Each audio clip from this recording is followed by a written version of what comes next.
오히려 내가 아버님을 느끼고 싶어 서서히 몸이 뜨거워지고 있었습니다. 전래동화같이 우렁신랑이 집에서 내 퇴근만 기다리고 있습니다. 이금단의 과실을 어떻게 따먹어야 할지 진짜 짜릿하고 온몸이 털려옵니다. 인간의 본능을 은밀히 터치하는 혼자 보는 소설. 불금 8시 지금 시작합니다. 구독, 좋아요 부탁드립니다. 오늘도 눈을 뜨니 여전히 혼자다. 서울을 떠나 싱가포르에 온 지 1년이 다 돼간다. 나이보다 6살이나 어린 남자하고 2년 전에 결혼을 했습니다. 30대 후반에 잘 나가는 글로벌 기업의 팀장급인 나는 자신만만했습니다. 먼저 시집간 친구들은 나를 부러워했습니다. 아쉬울 것 없이 자신있게 살며 거기에다 잘생긴 젊은 남편까지 있습니다. 결혼 중매 업체에 잘생기고 나이 어린 남자를 찾아달라고 했습니다. 나이 들고 능력 없는 주위의 남자들에게 너무 질렸습니다. 경제력 있는 나에게 잘생기고 파워 있는 영맨이 필요했습니다. 조각 같은 몸매에 잘생긴 훈남의 직장맨이 당첨되었습니다. 연상인 나를 왜 좋아하는 물어보니 세련되고 능력 있어서 좋대요. 한평생 편히 살겠다는 이기적인 생각이 눈에 보였습니다. 어쨌든 잘 됐다 생각하고 결혼을 전제로 사귀었습니다. 반년 동안 봤는데 괜찮은 것 같고 내가 잘 이끌어주면 될 것 같아 결혼했습니다. 회사에도 여고 동창들에게도 나이 어린 남자와 결혼한 게 능력이라고 우쭐했습니다. 사실 제가 가슴 아픈 시련의 기억이 있습니다. 대학교 때 같은 서클이었던 선배를 좋아했는데 고교 단짝이었던 미래에게 뺏겼습니다. 선배가 나를 당연히 선택할 줄 알았습니다. 나보다 밉게 생기고 공부도 못하고 직장도 훨씬 못한 미래와 결혼을 했습니다. 자존심에 엄청난 상처를 입었습니다. 둘이 아들 딸 놓고 알콩달콩 사는 것 보며 속이 뒤집어졌습니다. 어쩌다 이렇게 되었는지 알다가도 모를 일이었습니다. 자기들보다 훨씬 폼나게 럭셔리하게 사는 것 보여주고 싶었습니다. 그래서 다 늙은 선배 같은 남자는 내 체질이 아니라며 젊고 잘생긴 신랑을 택했습니다. 오기로 교만으로 저지른 결혼이었습니다. 시아버지는 평생 무역을 해서 영어를 잘하는 50대 후반 건강한 아저씨였습니다. 성실하고 무게 있는 타입으로 호감이 갔습니다. 그런데 시어머니는 욕심이 많고 자기 생각만 하는 성격입니다. 도박에 빠져서 돈을 많이 날렸다고 하네요. 아마 그것 때문에 부부가 별거를 하는 모양입니다. 남편이 외모가 시어머니 쪽을 많이 닮았습니다. 어쨌든 결혼 후 시댁과는 별로 왕래가 없이 살았습니다. 시어머니가 자주 만나려고 애를 썼지만 제 쪽에서 아예 접근을 막았습니다. 문제는 신랑이 생활비를 한 푼을 안 내놓습니다. 신혼집이랑 가구랑 제 돈으로 다 했습니다. 신랑은 사실 몸만 달랑 왔습니다.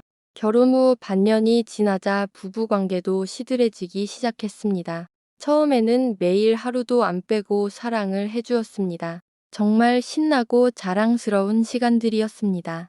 열심히 신랑 데리고 모임 나가서 오시댔습니다. 결혼 5개월이 지나서 특히 미래고년 부부하고 식사를 같이 했습니다.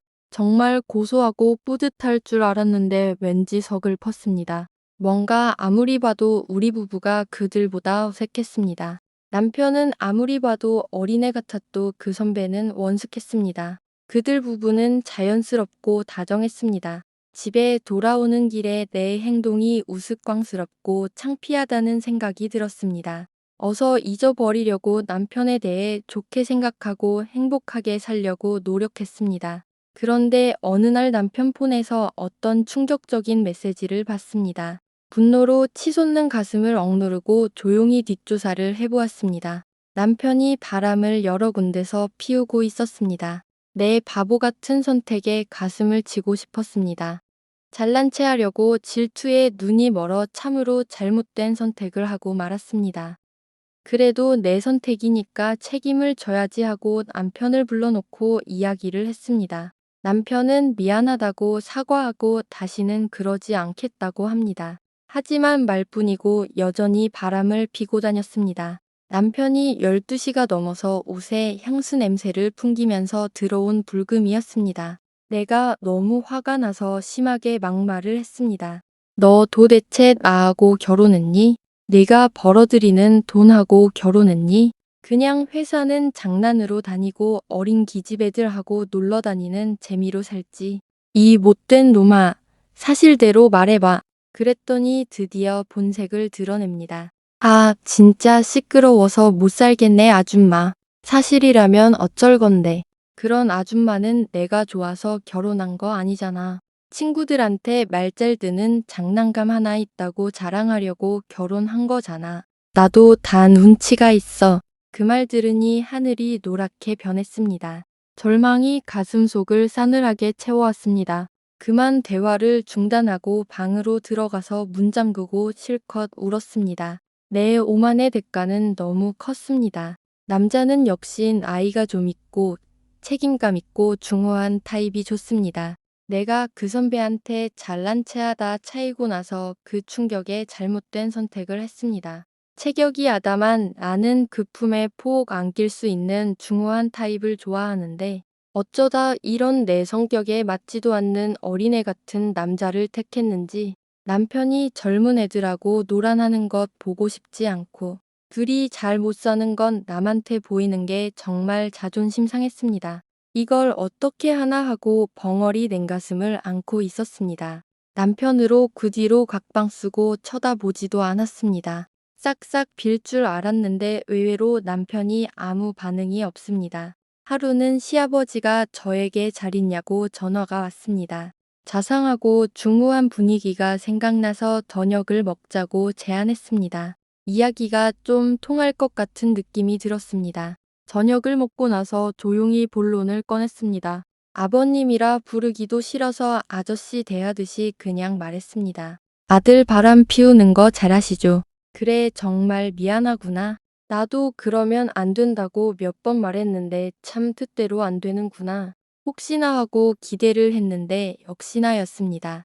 자식에게 영향력이 전혀 없네요. 그래, 부모로서 할 말이 없구나. 더 이상 할 말이 없어서 그냥 나왔습니다. 헤어지는데 아버님이 정말 미안하다고 몇 번이나 사과를 했다. 세상 보는 눈이 있어서 이혼은 못하고 별거를 하기로 했습니다. 회사에 해외 근무를 신청해서 싱가포르 아시아 본부로 발령받아 갔습니다. 그 인간한테 먼저 말하기 싫어서 아버님한테 해외 간다고 문자했습니다. 떠나는 날까지 그 인간은 여전히 말이 없습니다. 공항에 갔더니 아버님이 나와 계셨습니다. 정말 미안하다고 다시 한번 사과를 하면서 아들 꼭 설득해 보겠다고 하십니다. 포기하지 말고 3개월만 기다려달라고 하십니다. 아버님이 아들을 설득해서 내 앞에 와서 무릎 꿇고 빌기를 원했습니다. 하지만 1년이 다 되어가는데 남편은 연락이 없었습니다. 어느 날 아버님한테서 문자가 왔습니다. 자기가 싱가포르에 왔다고 밤에 한번 만나자고 합니다. 목소리가 활기차서 좋은 소식인가 하고 몹시 설렜습니다. 저녁에 집 근처 강변 식당에서 만났는데 최악의 소식을 가지고 왔습니다. 남편이 어떤 여자애를 임신을 시켜서 같이 살고 있다고 합니다. 갑자기 지금까지 기다린 내가 너무 바보 같은 생각이 들어 화가 났습니다. 이혼할 테니까 내일 당장 서류해서 보내겠다고 했습니다. 그리고 아버님에게 막 화를 냈습니다. 아니, 그런 소식을 왜 여기까지 와서 전해요. 그냥 거기서 문자 한번 하면 되는데 문자로 끝내기에는 미안해서 왔다고 합니다. 그렇게 말하는데 할 말이 없어서 그냥 맥주만 마셨습니다. 그날따라 술이 많이 들어가고 있었습니다. 아버님도 말없이 마시고 있었습니다. 아름다운 강변에 둘이 연인처럼 마주보고 앉아서 맥주만 마셨습니다. 도대체 이 바보 같은 아저씨가 답답해 미칠 지경이었습니다. 술이 취하자 내 속에 있는 못된 기집애가 성질을 부리기 시작했습니다. 아들한테 당해놓고 그 분풀이를 아버지한테 하기 시작했습니다. 외국이라 주변에 동양인도 없고 해서 시원하게 떠들어댔습니다. 자식 교육 잘 못 시켜서 멀쩡한 내 인생을 망쳐놓았다고 떠들었습니다. 내가 잘못한 게 뭐가 있냐고 다 당신네 잘못이라고 몰아붙였습니다. 그렇게 미친 듯이 쏟아부었는데도 그저 미안하다고만 합니다. 너무 착하니까 내가 짜증이 났습니다. 전 새집 빨리 뺄 테니까 그쪽 짐 빨리 가져가라고 했습니다. 그리고 잘 가라는 말도 안 하고 집으로 올라와서 한참 울고 잤습니다. 요즘 업무 스트레스도 심했고 어제 빈속에 술을 너무 많이 마셨습니다. 아침에 눈을 떠니 완전히 감기 몸살로 온몸이 쑤시고 아픕니다. 비몽사몽이 되어 누워있는데 문자가 들어옵니다. 아버님이 오늘 여기 관광하고 내일 밤에 돌아간다고 또 연락하자고 합니다. 과학 성질이 나서 영감한테 문자를 했습니다. 지금 당신 아들 때문에 아파서 죽을 지경인데 어딜 관광을 다녀요. 대번에 미안하다고 문자가 오면서 당장 간호하러 오겠다는 거예요. 영감님 간호 필요 없다고 냉정히 거절했습니다. 한참 있다 집에 벨이 울리면서 쇼핑백에 무엇을 들고 진짜로 온 거예요. 할 수 없이 문을 열어주었더니 집에 들어오자마자 부엌으로 갑니다. 뚝딱거리더만 대번에 김치죽을 만들어서 온 거예요. 한 그릇 먹고 나니 속이 확 풀리는 것 같습니다. 설거지도 싹 하고 모양새가 완전 살림꾼이에요. 고맙기도 하고 기특하기도 했습니다. 몸이 너무 아프기도 하고 신기하기도 해서 그냥 바라만 봤습니다. 침대 시트도 갈아주고 안전히 집사 한 명 둔 것 같았습니다. 순식간에 집안이 깨끗해졌습니다. 그냥 고맙습니다 하고 에라 모르겠다 하고 푹 쉬었습니다. 아들이 지은 빚을 아버지가 갚는구나 하고 편하게 생각했습니다. 밤이 되어서 호텔로 돌아간다고 하는데 제가 말했습니다. 내가 다 낮을 때까지 여기서 간호하라고 내일 밤에 서울 가지 말라고 했습니다. 일부러 마치 하인에게 지시하듯이 했습니다. 아무 소리 안 하고 그렇게 하겠다고 합니다. 그 다음날 아침에 체크아웃해서 가방까지 가지고 집에 왔습니다. 그날도 여전히 저는 몸이 아파서 집에서 쉬었습니다. 멋있는 집사를 둔 여왕 폐하가 되어서 편히 쉬었습니다. 저녁 때 새 호텔로 간다는 것을 그냥 거실에서 자라고 했습니다. 알겠다고 하면서 오로지 내 몸 관리에만 신경을 써주었습니다. 그날 밤 너무 잘 자서 몸이 거의 다 나았습니다. 그 다음 날 월요일 아침에 출근해서 일을 하는데 참 기분이 묘했습니다. 나이만 조금만 젊다면, 아니 밤일만 잘해준다면 딱 내가 찾던 남편감인데 갑자기 튀어나온 이 말에 어이가 없었습니다. 곧 남남이지만 아직 엄연히 시아버지야. 너 왜 이래 정신 차려? 저녁에 불이 나게 퇴근해서 갔더니 세상에 내가 좋아하는 된장찌개가 있었습니다. 어떻게나 맛있든지 저절로 엄지척이 되었습니다. 먹고 나서 어디서 사왔는지 사과까지 까가줍니다. 진짜 굿보이입니다. 딱 마음에 들었습니다. 그래서 마음에서 우러나오는 감사를 드리며 당분간 있어달라고 했습니다. 외국에서 누가 보는 사람도 없는데 그냥 이 남자 시중받으며 살고 싶었습니다. 보니까 이 남자는 도대체 갈 생각이 없고 나도 굳이 보내기가 싫었습니다. 전혀 아이 차이를 의식 못할 정도로 젊은 몸을 가지고 있었습니다. 오히려 내가 아버님을 느끼고 싶어 서서히 몸이 뜨거워지고 있었습니다. 전래동화같이 우렁신랑이 집에서 내 퇴근만 기다리고 있습니다. 이금단의 과실을 어떻게 따먹어야 할지 진짜 짜릿하고 온몸이 털려옵니다. 세상에 이런 기막히고 가슴 설레는 흥분이 있다니. 일주일째 되던 날 외식하고 오는 밤길에 제가 살짝 손을 잡았습니다. 그랬더니 갑자기 반바지에 엄청난 존재감이 보였습니다.